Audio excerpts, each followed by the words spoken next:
KØMARÉ is a 2011 documentary about Vikram Gandhi, the director. He goes out and pretends to be an Indian guru and tries to see whether or not he can convince some people to follow him, teach some deep truths about themselves. By the time I was an adult and ready to leave my religion behind, America was embracing the very same tradition I was trying to escape.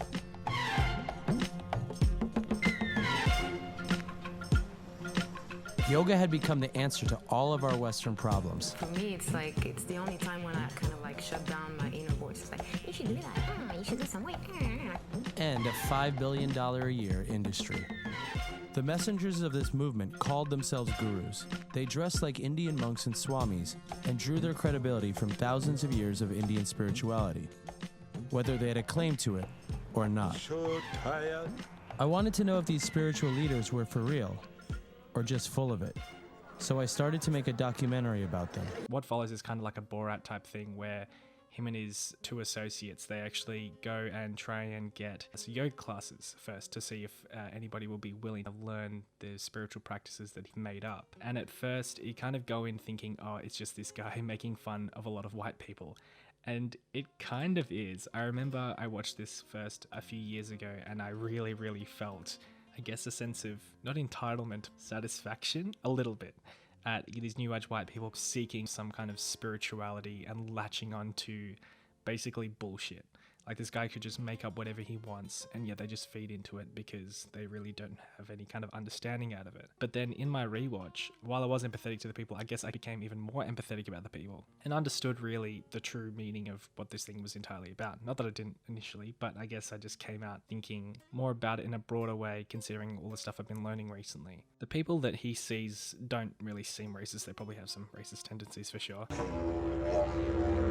But they're all damaged people and they really, really need genuine therapy. And then Vikram, he does his best to try and show them that he is a facade. That's basically what he teaches, but he's duplicitous in the way that he does it. He pretends that he is this yoga instructor, but then he tells them that he is a facade and they are the people that are responsible for their own happiness, even though despite the acting that he does, they just seem to have a genuine connection with him. I felt connected to you right away.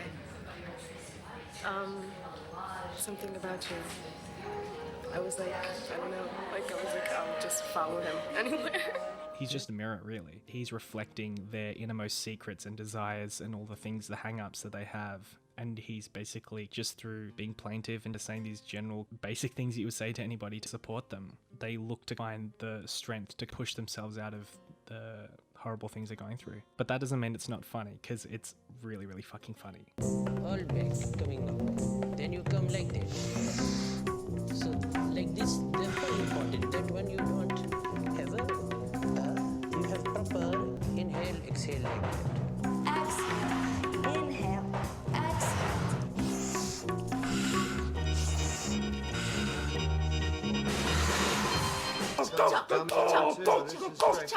This is how I give your symbol of happiness in your mind.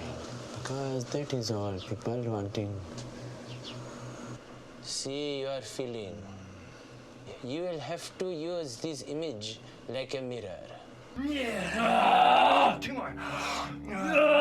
And so it's really interesting when you see him getting the people and going back to this agrarian lifestyle just for like a day and just saying many hands make light work. It reminded me of this documentary series, Wild Wild Country, which was about this Hindu guru who in the 80s or 70s or 80s basically created this commune in America, shipped all these people from India off, the white people visiting him, bought this massive piece of land. It ended up just being a really, really crazy situation where the police got involved and had to get them out there. But for a while they had created this kind of really great community, but it was rife with people taking sexually advantage of, this kind of really dogmatic way of thinking, and really just no forward way of thinking about the world. It didn't really have any political leanings. It was kind of like Scientology in that way. It's kind of like this really, really shitty cult that preaches this form of spirituality, but it has no kind of not grassroots. It doesn't really have any ways of thinking that really want to push people in a good direction and turn the gears of the world, so to speak. And it's not even an anarchist way that these guys are thinking. They really just seem to think that they live in some kind of fairyland. And then going back to KØMARÉ, he actually has this unveiling, it's all leading up to this, where he basically tells them that he's been lying to them this entire time. And some people react positively, other people react really, really negatively, and some leave. Apparently 10 out of the 14 people that were part of it are still in contact with him. Some of them still think he has powers. You do have some psychic ability. I hope that the people that were involved in this eventually find grapple with what Vikram is trying to teach them, in which he's saying that you don't need another person, you don't need this hero worship in order to make yourself a better person or to aspire to the things you want to do. We're all capable of that. It can be really, really difficult, and I think that atheist-minded thinking that is saying that you are your own master is a really, really powerful thing, and really, really helps when you're not relying on a higher power, so to speak, to shape your actions or to guide you in the right way. It kind of allows you to hopefully look to the side and see other people as your equals and to boost each other up together and get to where you want to go together and think a more communal way. Hope you guys like this bit more casual way of doing things. I wrote some notes, but I just didn't want to read from a script because I felt that it was a bit dry. So excuse all the ums and likes, because that's something that I really, really do. That sucks, and really as well. I also really, really want to make a cult film, like There Will Be Blood or The Master. I think there's something really ripe about what Vikram has gone for in this concept, as well as Wild Wild Country, and it's really, really appealing to me. So stay tuned, maybe.